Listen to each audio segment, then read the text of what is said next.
Good evening. A Margaret River family tragedy has left 7 people dead in the worst mass shooting since Port Arthur. 4 of the victims were children killed in what appears to be a murder-suicide. The details are emerging in Margaret River tonight as the police investigation gathers momentum. We'll hear from our team there soon. Police found 2 guns on the property with the 7 bodies. This well-kept property with its neat gardens and orchards, the scene of one of WA's worst mass killings.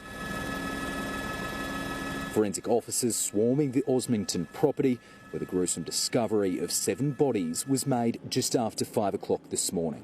I've described it as a tragedy. I don't think any other words can really further describe how tragic this is. The bodies of 2 adults found outside the house, including one on the veranda.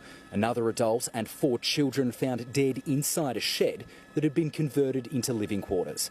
They'd all been shot. It appears that a gunshot wounds are there, but I don't want to go further than that, as 2 firearms have been located at the scene. Well-known locals Cynda and Peter Miles owned the property. Their daughter Katrina Miles and her 4 children were living there too.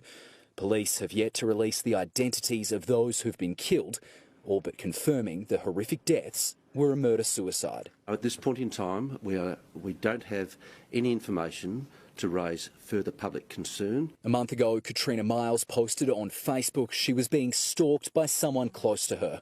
Neighbours say they heard gunshots on the quiet rural street early this morning. 3 shots and then 2 at about 4 o'clock this morning, and didn't think anything of it. Police say a 000 call came from a man connected to the property, but wouldn't say who he was. The reason police went to the property was from a telephone call which we've recorded.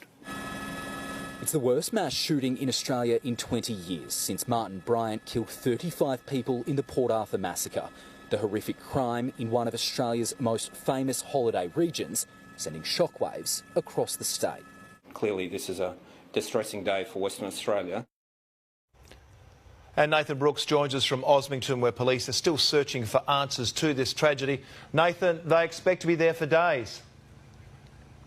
Yeah, that's right, Tomo. Officers are still here tonight, including ones from the forensics unit as well as detectives from the homicide squad. They expect to work throughout the weekend and into next week as they scour every inch of this large rural property. Now, obviously, there are still a lot of unanswered questions here in the southwest tonight. Police are expecting to release more information with regards to the identity of those victims later tomorrow. And the 2 officers who were first on the scene early this morning are receiving counselling after making that grim discovery here in the southwest early this morning. Michael. Nathan, thank you.